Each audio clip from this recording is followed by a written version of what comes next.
Bencana alam banjir menjadi bencana yang kerap kali kita temui, utamanya saat musim penghujan tiba.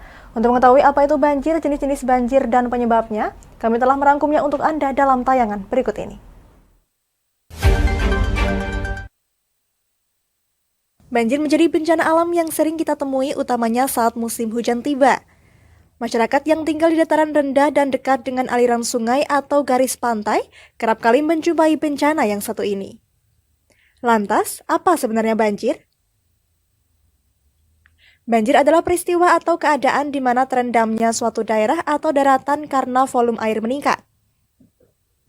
Banjir memiliki banyak jenisnya. Jenis-jenis banjir berdasarkan asal sumber air ada dua jenis banjir. Banjir lokal disebabkan oleh tingginya intensitas hujan dan belum tersedianya sarana drainase memadai, bersifat setempat sesuai dengan luas sebaran hujan lokal. Banjir kiriman disebabkan oleh peningkatan debit air sungai yang mengalir. Banjir ini diperparah oleh kiriman dari daerah atas.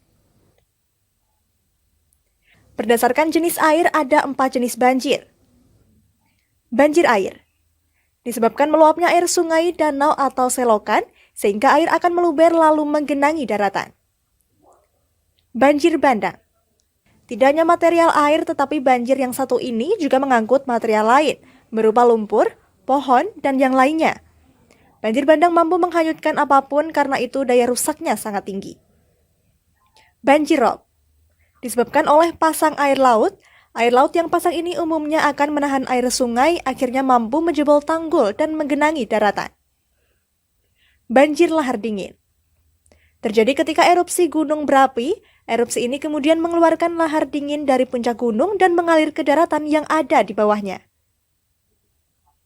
Faktor penyebab banjir diantaranya disebabkan oleh curah hujan tinggi, erosi dan sedimentasi, kapasitas sungai kecil, pengaruh air pasang, pendangkalan sungai, saluran air tidak berfungsi, hilangnya lahan terbuka hijau, dan sampah yang menggenangi aliran sungai.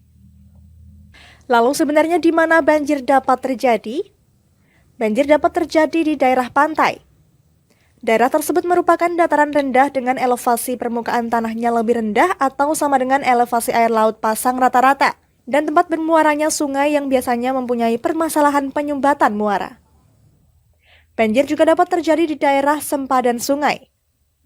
Di daerah perkotaan yang padat penduduknya, daerah sempadan sungai sering dimanfaatkan oleh manusia sebagai tempat hunian dan kegiatan usaha, sehingga apabila terjadi banjir akan menimbulkan dampak bencana dan dapat membahayakan jiwa dan harta benda.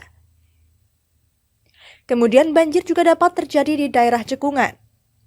Daerah cekungan merupakan daerah yang relatif cukup luas baik di dataran rendah maupun dataran tinggi tanah normal, serta dapat terjadi di daerah dataran banjir atau floodplain area. Daerah di kanan kiri sungai yang muka tanahnya sangat landai dan relatif datar, sehingga aliran air menuju sungai sangat lambat, sehingga mengakibatkan daerah tersebut rawan terhadap banjir, baik oleh luapan air sungai maupun karena hujan lokal.